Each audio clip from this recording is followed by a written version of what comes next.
Family card কর্মসূচি বাস্তবায়নে প্রয়োজনীয় অর্থ আগামী বাজেটে বরাদ্দ রাখা হবে বলে জানিয়েছেন অর্থমন্ত্রী আমির খসরু মাহমুদ চৌধুরী।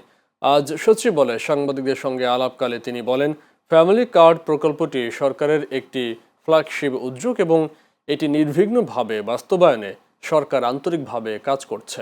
অর্থমন্ত্রী জানান, এই কর্মসূচির মাধ্যমে বিশেষ করে গ্রামীণ নারীর ক্ষমতায়ন নিশ্চিত করা সম্ভব হবে বলে সরকার আশা করছে। তাই এই প্রকল্পের জন্য প্রয়োজনীয় অর্থ বরাদ্দ দিতে কোনো ঘাটতি রাখা হবে না। এখানে প্রয়োজনীয় বরাদ্দ দিতে হবে, কারণ এটা বাংলাদেশ, এটা একটা মানবিক একটা প্রজেক্ট, একটা প্রকল্প। এটা মহিলাদের ক্ষমতায়নের একটা প্রকল্প এবং মহিলাদের সাথে সাথে গ্রামে গঞ্জে যারা বঞ্চিত মানুষগুলো, তাদের কাছে সুবিধাটা তাদের ডোর স্টেপে পৌঁছে দেওয়ার একটা প্রকল্প, সাথে সাথে দেশের অর্থনীতির উন্নয়নের একটা প্রকল্প।